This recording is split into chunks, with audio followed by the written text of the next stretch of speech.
Hallelujah. Aming Panginoon, sa pangalan ng iyong anak na si Jesus, patuloy kami, O Diyos, nagpapasalamat sa araw na ito. Salamat din po sa iyong banal na espiritu. Salamat, O Diyos, sa iyong mga salita na aming pong tutunghayan ngayong umaga. Tulungan mo kami, O Diyos, na aming po itong maunawaan, aming pong maintindihan. Aming po, Panginoon Diyos, na may sakatuparan ang nais mo bilang isang lingkod, kung paano kami, O Diyos, tunay na mamumunga, at kung paano, O Diyos, ang mga bungang ito ay magagamit namin para sa iyong kapurihan. Ama, salamat po. Nagtitiwala kami sa banal na espiritu na siyang mag-guide sa amin po mga gagawin. Purihin ka sa pangalan ni Jesus. Amen. Magandang umaga, magandang araw mga kapatid sa Panginoon. Tayo po ay dumako sa ating pong pag-uusapan tungkol sa ang muling pagtawag ng Panginoon sa kanyang mga alagad. Tingnan po natin sa Juan 21:5-6. Ang sabi dito, sabi ni Jesus, "Mga anak, mayroon ba kayong huli?" "Wala po," tugon nila. "Ihulog ninyo ang lambat sa gawing kanan ng bangka at makahuhuli kayo," sabi ni Jesus. Inihulog nila ang lambat at hindi nila ito mahila sa dami ng huli. Ito po ay ikatlong pagkataon na si Jesus ay nagpakita sa kanyang mga alagad matapos siyang mabuhay na muli at bago rin po siyang umakyat sa langit. Ito ang mga mahalagang bagay na may kinalaman tungkol sa pagiging alagad o tagasunod ng Panginoong Jesus. Ang Panginoong Jesus pa naman ay talagang napakabuting Diyos, mahabagin sa atin at puno ng pag-ibig. Kaya ito po yung kanyang pagpapakita sa mga alagad. Bigyan po natin ng pansin ang ating pag-uusapan ito. Ang sabi ito sa una, "Darating sandali sa iyong buhay espiritual na parang isang mangingisda na walang huli." Ibig sabihin, wala kang huli, hindi ka namumunga sa ngayon. Hindi ka namumunga. Ang batas pa naman ng pagka-tagasunod ng Panginoong Hesus ay ang pamumunga. Kaya nga ang puno ng igos ay isinumpa ni Jesus nang wala siyang natagpo ang bunga doon sa puno na yon. Kaya sa ating pong pag-uusapang ito ay talagang bigyan natin ng pansin ang pagtawag ng Panginoon sa atin. Matapos mamatay si Jesus, ang mga bigong apostol ay bumalik sa pangingisda. At sa pag-aakala nilang sila ay pwede pang bumalik sa pangingisdang dati nilang hanap buhay nang sila ay hindi pa tinatawag ng Panginoon. Sa kasaysayan ito, 7 sa kanila sa pangunguna ni Pedro ay bumalik na sa pangingisda. Ngunit ang lalong nagpalungkot sa kanila ay ang wala silang nahuli. Magdamag silang ng isda ngunit wala silang nahuli. Ang sabi sa John 21:5, "Mayroon ba kayong huli?" sabi ng Panginoong Hesus. Diretsong tinanong ng Panginoong Hesus ang mga alagad, ngunit hindi madali sa mga alagad ang pagsagot ng wala po. Wala silang nahuli. Ibig sabihin, hindi na sila maaring bumalik sa pangingisda pa. Sapagkat nang sila'y tawagin ng Panginoong Hesus, hindi isda ang nais ipahuli sa kanila ng Panginoon, kundi mga tao. At gayon din, ikaw at ako kapatid, tao ang ipinahuhuli ng Panginoon sa atin para dalhin sa kanyang paanan. At mga kaluluwa ang nais na iligtas ng Panginoon sa pamamagitan ng paggamit niya sa akin at sa iyo. Mga kapatid, patuloy nating namnamin ang layunin ng Panginoon sa ating mga buhay na kung bakit tayo tinawag niya, bakit ikaw at ako ay narito para sumunod sa kanya. Kasi madaling sabihin sumusunod ako sa Panginoon, naglilingkod ako sa Panginoon. Madaling sabihin na namumunga ka, pinagpapala ka. Kasi kadalasan sa ating mga tao, pag sinabing namumunga, parang material ka agad. Wow, umangat ang buhay, gumanda ang buhay. Namumunga siya. Kapatid, ang daming bunga ang nais ng Panginoon. Hindi lang sa isang side ng buhay natin. Bunga ng pag-ibig, bunga ng espiritual na pananampalataya, bunga ng ating self-control, bunga ng ating kapayapaan, yung naroroon yung mga bunga na nais ng Panginoon na makita sa atin. Hindi lang, oo, mabuti kung ikaw ay umangat, gumanda ang buhay mo, yumaman ka. Salamat sa Panginoon, pero kaya din tayo binibigyan ng mga ganong pagpapala para din magamit sa paghahayag ng kanyang mabuting balita, makapagdala ng mga kaluluwa sa paanan ng Panginoon. Kaya ito yung mga dapat ating bibigyan ng pansin na ang pagpapala ng Diyos, ang pamumunga, hindi lamang sa isang side ng buhay Kristiyano natin. Malawak ang hinahangad na pamumunga dito ng Panginoon. Sa atin, talagang hindi madaling magsabing wala pong bunga. Kasi sa ating mga tao, parang hirap tanggapin na walang nagbago. Sa tingin ng iba parang wala, pero ikaw kilala mo, alam mo kung ano ang nagbago sa'yo. Alam mo kung sino ka ngayon at kung sino ka noon. Kaya ito yung mga dapat natin na binibigyan natin pansin. Sabi ng Panginoon sa Mateo 4:19, halika, sumunod ka sa akin. Gagawin kitang mamamalakaya ng tao. Tao ang ating papalakaya, ang ating dadalhin sa Panginoon, ang ating pangingisdahin. Hindi talagang literal na isdang dadalhin mo sa Panginoon, kundi tao, kaluluwa ng tao. Kaya wag nating kalimutan na ang ating Diyos ay Diyos na mabuti. Siya ang Diyos na mahabagin, malawak ang pangunawa. Hindi kanya susumpatan kung wala kang isda ngayon. Hindi kanya susumpatan kung ikaw ay sa palagay mo sa isang side, wala kang huli ngayon. Kundi dadalhin na tayo sa isang lugar na makakahuli tayo sa paraan na nais ng Panginoon. Kaya kapatid, tayo po ay magpatuloy sa ating pagsisiyasat sa ating pinag-uusapan ito tungkol sa Juan 21. Kalawa, kung sakali na sa panahon ka ng walang huli, huwag susuko. Huwag mawawala ng pag-asa sapagkat hindi ka agad isusuko ng Panginoon. Kapatid, ikaw at ako ay espesyal sa paningin ng Diyos. Hindi niya tayo susumbatan. Hindi niya tayo pagwiwikaan ng kung ano-ano. Kundi tayo po ay tutulungan pa ng Panginoon sapagkat ang ating Diyos ay Diyos, siya si Jesus na nagbibigay ng panibagong pagkakataon. Jesus is the God of the second chance. Kaya huwag tayo susuko kung sa iyong palagay ngayon parang tuyot ka, parang wala, parang bakit ganito? Ang Diyos nandyan lang, titingnan ka lang. Ano ang iyong nagiging reaksyon sa nangyayari sa iyo ngayon? Ano ang iyong mga ginagawa sa nangyayari ngayon sa iyo na sa palagay mo wala kang bunga? Sa palagay natin walang nangyayari ang ating pananampalataya. Kapatid, huwag tayong panghihinaan ng loob. Inamin ng 7 alagad na wala silang nahuling anuman. Hindi sila ni Jesus binulyawan. Hindi sila ni Jesus sinigawan. Kundi, itinuro pa sa kanila ni Jesus, nihagis ninyo ang lambat sa gawing kanan at kayo'y makakahuli. Ganon din tayo. Kung tayo ay susunod sa utos ng Panginoon na dito, kaso madalas nangyayari, parang mas marunong pa tayo sa Diyos. Dito lang ako, Lord, kasi mas dito eh. Parang sa palagay natin, mas madali, mas kilala natin ang mga tao, parang walang magsasalita sa atin ng kaya dito lang. Pero dito ang gusto ng Diyos eh. Huwag tayong gagawa ng gusto natin. Gumawa tayo ayon sa kalooban ng Diyos, kahit pa sa ating palagay ay hindi maganda. Pero kung tayo ay hindi namumunga, siguro maaari nating pag-aralan kung bakit hindi tayo namumunga. May mga bagay siguro na dapat tayong baguhin sa mga pamamaraan natin. Maraming kaluluwang naghihintay ng kaligtasan. Maraming kaluluwa ang napapahamak dahil din sa ating pagwawalang bahala na ginagawa lang natin ang gusto natin. Gawin natin ang kalooban ng Diyos. Kailangan lang natin ang epektibong pamamaraan upang masunod natin ang kalooban ng Diyos. nang inihulog ng mga lagad ang lambat sa gawing kanan, marami silang nahuli.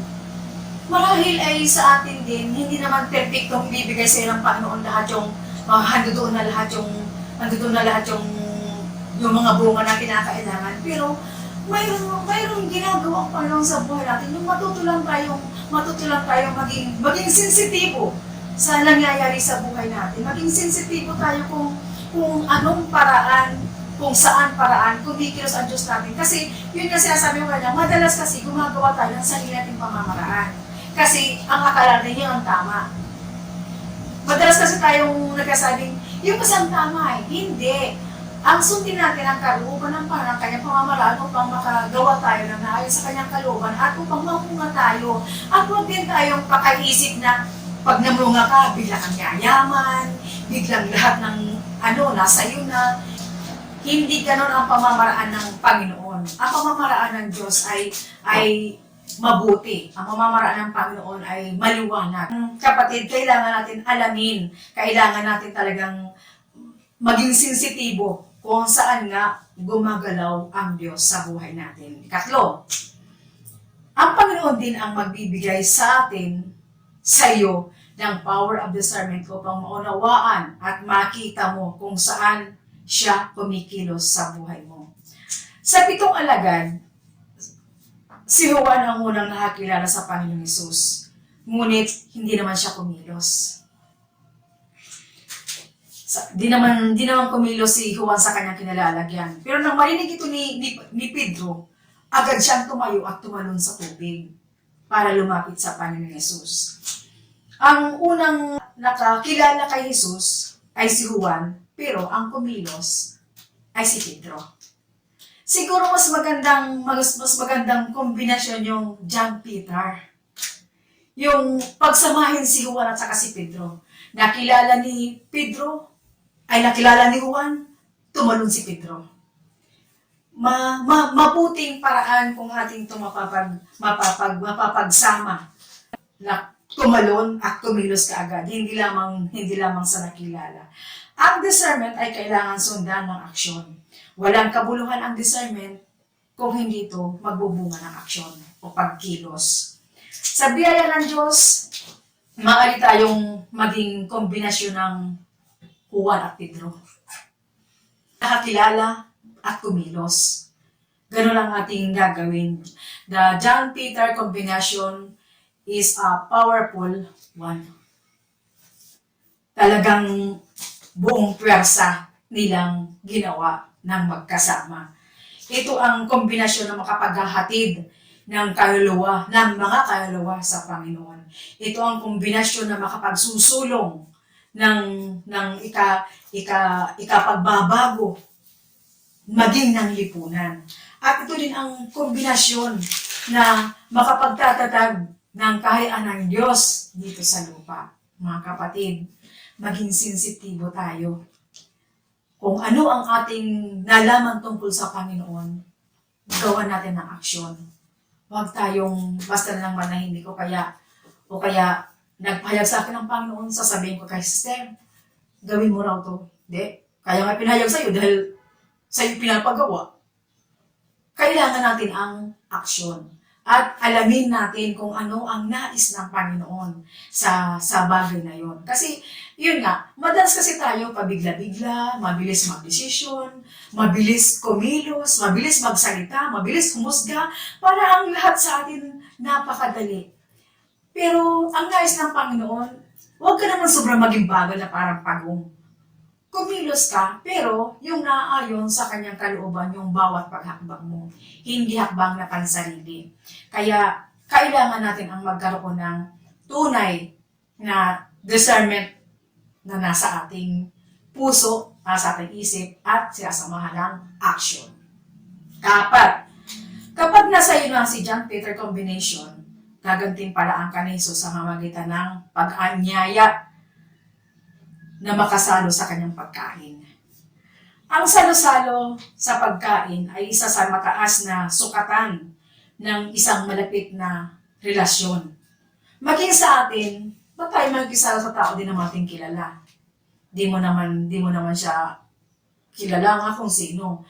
Pero Ang sabi nga dito, mas taas na sukatan ang pagsasalo-salo. Ibig sabihin, kilala ka ng Panginoon, kilala mo ang Panginoon, kaya kainanayahan ni Jesus na sumama sa kanya sa pagkain.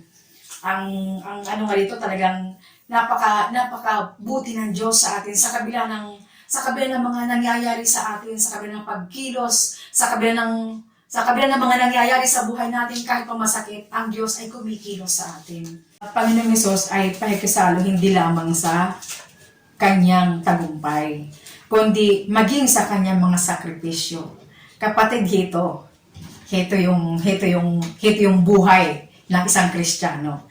Bilang tunay na tagasunod ni Jesus, dapat mo rin hangarin ang hangarin ni Pablo na sinasabi sa Filipos 3:10. Ang sabi niya doon, ang tanging hangarin ko ngayon ay lubusan makilala si Kristo, maranasan ang kapangyarihan ng kanyang muling pagkabuhay, makibahagi sa kanyang mga paghihirap, at maging katulad niya sa kanyang kamatayan.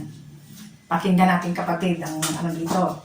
Ang sabi ito, ang lubusang makilala si Kristo ay nangangahulugan ng pagsisikap na lalong mapalapit sa Kanya araw-araw.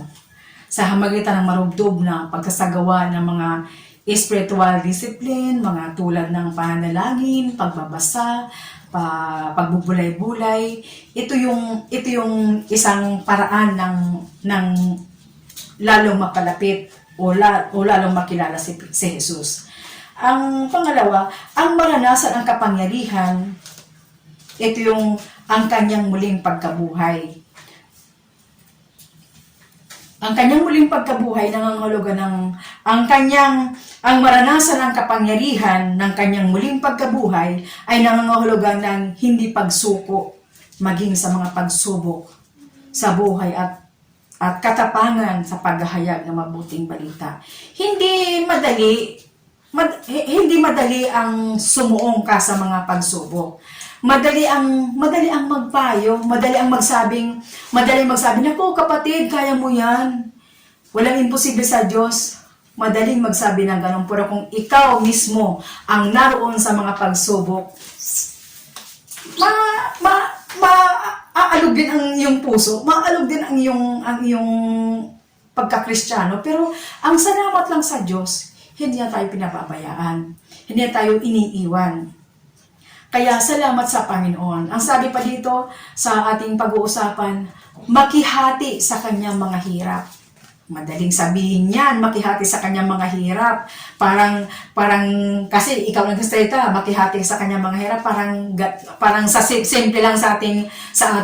Pero kung ikaw ay naroon sa mga paghihirap na yon, tulad ng ginawa nila sa Panginoong Hesus na pinapalo, inaagasan ng dugo, yung handoon yung pinagwiwikaan ng masama. Sa atin, kung mahal natin sa buhay nagsasalita, masakit makarinig ng ganon. Tapos makakarinig ka pa sa ibang tao ng ang panampalataya, parang ganyan, parang ganon.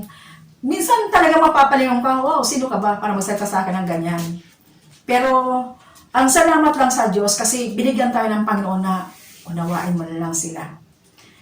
Mahalin mo sila sa kabila ng kanilang mga ginagawa. Huwag kang gaganti. Ang Diyos ang bahala. Kaya salamat sa Diyos sa mga paalala niya sa atin na hindi niya tayo hinahayaan na makagawa ng mga bagay na hindi kalugod-lugod sa Kanya. Tapos, ang makihati sa Kanyang mga hirap ay nangangahulugan ng pagsunod sa Kanyang banal na kalooban, mga hulugan man ng personal na sakripisyo. Ang sakripisyo din ang sinasabi, parang ang daling sabihin, lingkod ako ng Diyos, naglilingkod ako sa church, ginagamit ako ng Panginoon, pero pagdating sa mga sakripisyo, madalas kasi inuutos na lang.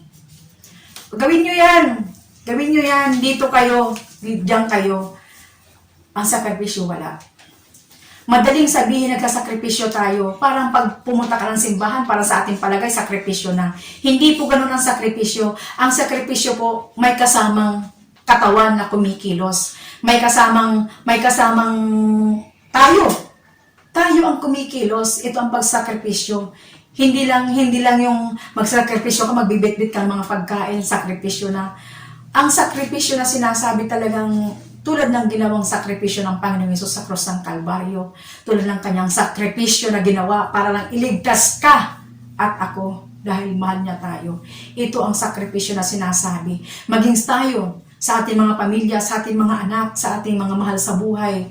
Mayroon tayong mga sakripisyo na ginagawa na isinasaalang-alang natin ang kabutihan ng Diyos na ipinadama niya sa atin. Kaya mga kapatid, unawain natin mabuti ang sinasabi natin pagsunod sa Panginoon. Kasi madaling magsabing, susunod ako sa Panginoon eh. Madaling magsabing, ginagamit ako ng Diyos. Nasa church ako.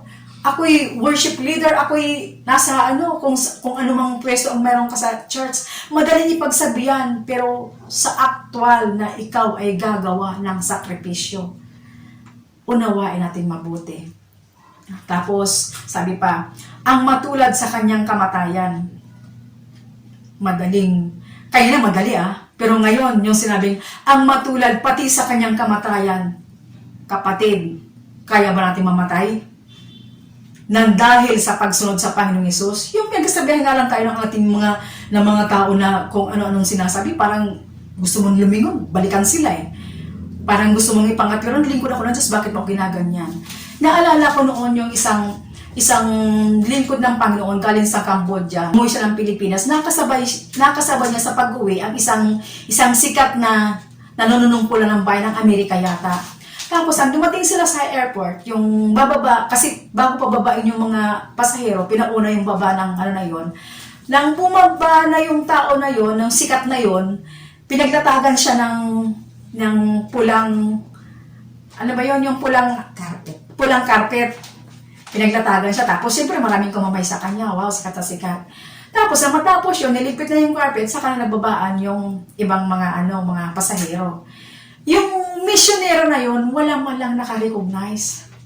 Wala man lang nakakilala sa kanya na yan ay misyonero, maraming taong iligtas niyan, maraming kalawang iligtas niyan, maraming mga Cambodian na dinala sa Panginoon niyan. Ganon madalas nangyayari ang lingkod ng Diyos. Naiisang tabi tayo, pero hindi nalilingid po sa Panginoon yan. Alam ng Diyos ang nangyayari sa buhay natin. Kaya hindi rin tayo dapat na pinanghinaan ng loob o nawawala ng pag-asa o bakit ganito ang ginagawa sa akin ng daigdig na ito. Samantalang ako naglilingkod sa Diyos. Hindi. Huwag na natin silang habulin. Hayaan na natin ang Diyos dahil batid naman ng Diyos ang nangyayari sa ating mga buhay. Bagamat napakasakit, iyon ay sakripisyo eh. Bagamat napakasakit, iyon ay dapat lang bilang tagasunod tayo ng Panginoon.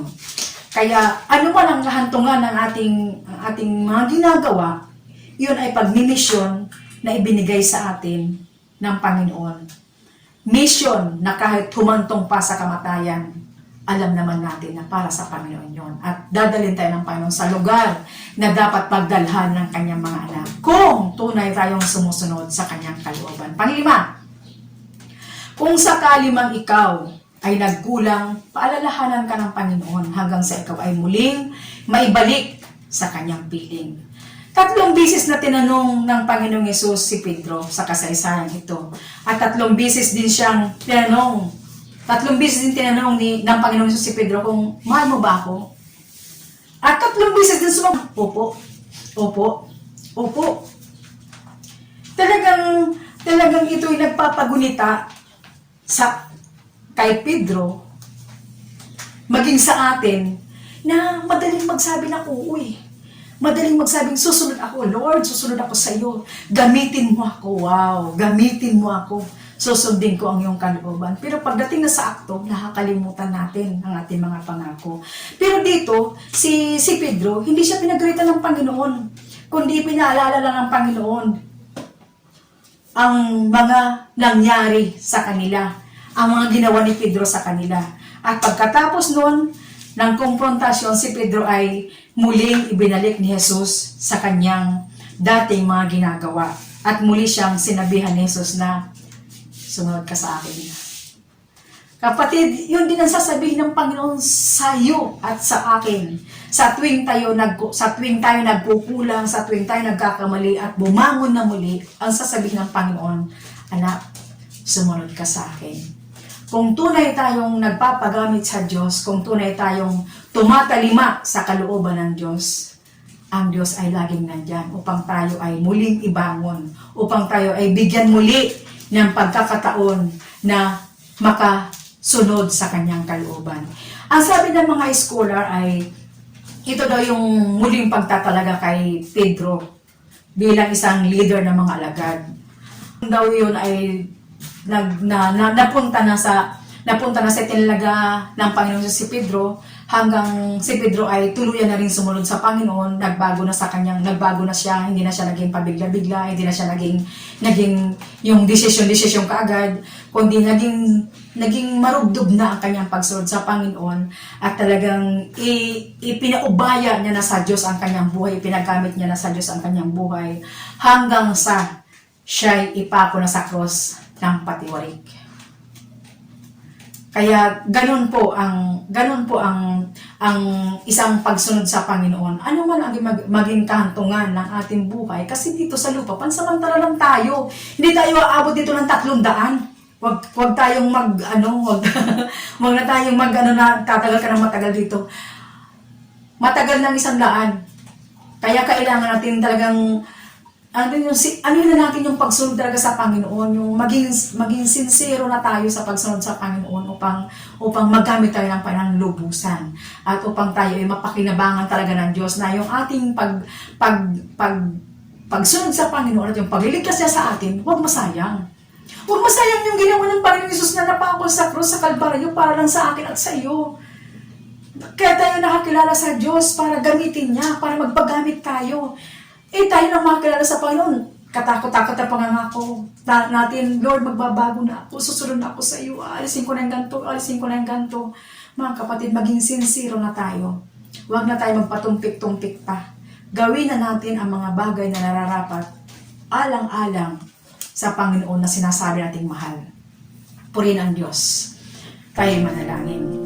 Hallelujah.